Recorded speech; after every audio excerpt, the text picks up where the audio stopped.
Hello friends, welcome to my YouTube channel official Sharda Kashyap. आज हम आपको बताने वाले हैं जगन्नाथ मंदिर के अनोखे रहस्य और उनका इतिहास।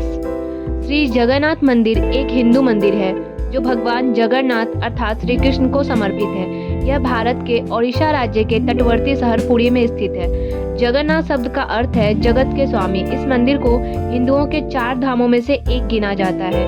यह वैष्णव संप्रदाय का मंदिर है जो भगवान विष्णु के अवतार श्री कृष्ण को समर्पित है।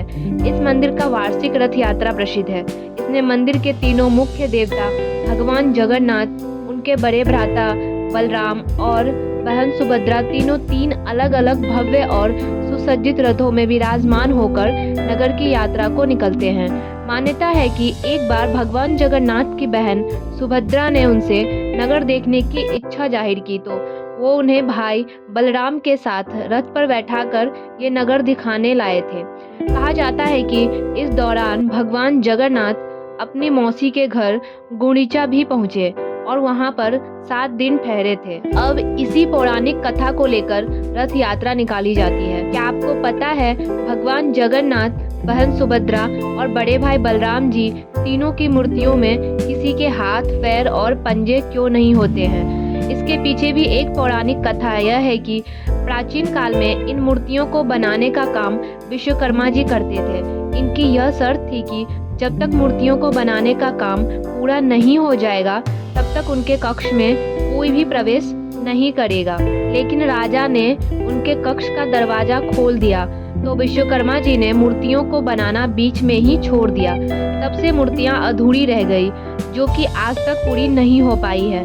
तब से इन मूर्तियों के हाथ, पैर और पंजे नहीं होते हैं। भगवान जगन्नाथ की यात्रा के रथ बेहद खास होते हैं। इन्हें नीम के पेड़ की लकड़ी से बनाया जाता है। खास बात यह होती है कि इसको बनाने में किसी भी प्रकार की धातु का प्रयोग नहीं होता है। जगन्नाथ जी का रथ 16 पहियों का बना होता है और इसमें लकड़ी के 332 टुकड़ों का प्रयोग किया जाता है और इसकी ऊंचाई 45 फीट होती है। भगवान जगन्नाथ के रथ का रंग लाल और पीला होता है। रथ का निर्माण कार्य अक्षय तृतीया के दिन से आरंभ हो जाता है। उनका रथ बाकी 2 रथों से आकार में बड़ा होता है। इनके रथ पर हनुमान जी और नरसिंह भगवान का प्रतीक अंकित रहता है और यह रथ यात्रा में सबसे पीछे रहता है। बलराम जी भगवान जगन्नाथ जी के बड़े भाई और बड़े होने के नाते यह सबका नेतृत्व करते हैं, इसलिए यात्रा में इनका रथ सबसे आगे रहता है। इनके रथ की ऊंचाई 44 फुट होती है। इस रथ में नीले रंग का प्रयोग प्रमुखता से किया जाता है। कृष्ण और बलराम की लाडली बहन सुभद्रा का रथ दोनों भाइयों के सुरक्षा घेरों में रहता है, यानी सुभद्रा का रथ दोनों रथों के बीच में चलता है। इसकी ऊंचाई 43 फीट होती है और इसको सजाने में मुख्य रूप से काले रंग का प्रयोग किया जाता है। जो भी भगवान जगन्नाथ के रथ को खींचता है उसे फिर जन्म नहीं लेना पड़ता, यानी उसे इस जन्म में मुक्ति मिल जाती है। इसीलिए रथ को खींचने के लिए लोगों में गजब का उत्साह रहता है। भारत में किसी मंदिर का ध्वज हर दिन नहीं बदला जाता। जगन्नाथ जी का मंदिर ही एकमात्र मंदिर है जिसका ध्वज हर दिन बदला जाता है। हर दिन एक पुजारी ऊंचे गुंबज पर चढ़कर ध्वज बदलना होता है। जगन्नाथ मंदिर की ऐसी मान्यता है कि अगर एक दिन भी ध्वज नहीं बदला गया तो मंदिर 18 वर्षों के लिए बंद हो जाएगा। मंदिर का ध्वज हमेशा हवा की दिशा के विपरीत लहराता है। कहा जाता है कि जगन्नाथ मंदिर में दुनिया की सबसे बड़ी रसोई है। रसोई का रहस्य यह है कि यहाँ भगवान का प्रसाद पकाने के लिए 7 बर्तन एक के ऊपर एक रखे जाते हैं। हर 12 साल बाद जगन्नाथ मंदिर में भगवान जगन्नाथ, बलभद्र और उनकी बहन सुभद्रा की मूर्ति को बदला जाता है। उस समय पूरे शहर की बिजली बंद कर दी जाती है। इस दौरान जगन्नाथपुरी के इस मंदिर के आसपास अंधेरा कर दिया जाता है।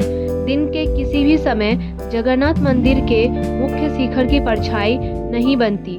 जगन्नाथ मंदिर के शिखर पर स्थित झंडा हमेशा हवा की विपरीत दिशा में लहराता है। मंदिर के शिखर पर एक सुदर्शन चक्र भी है। इस चक्र को किसी भी दिशा से खड़े होकर देखने पर ऐसा लगता है कि चक्र का मुंह आपकी तरफ है।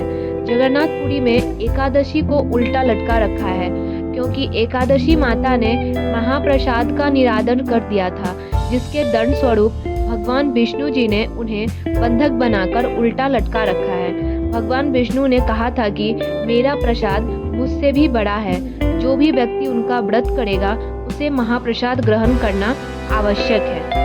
अगर आप भी भगवान जगन्नाथ के दर्शन करना चाहते हैं तो यहाँ जाने का सही समय अक्टूबर से फरवरी का होता है, क्योंकि अक्टूबर से फरवरी यानी कि सर्दी के समय के दौरान जगन्नाथपुरी में कड़ाके की सर्दी नहीं पड़ती है, जिसकी वजह से यहाँ पर लोग घूमने जाने का प्लान अधिक मात्रा में किया करते हैं। यदि आपको यह वीडियो पसंद आया तो लाइक, शेयर एंड सब्सक्राइब जरूर करें और हाँ, बेल आइकन दबाना ना भूलें। धन्यवाद।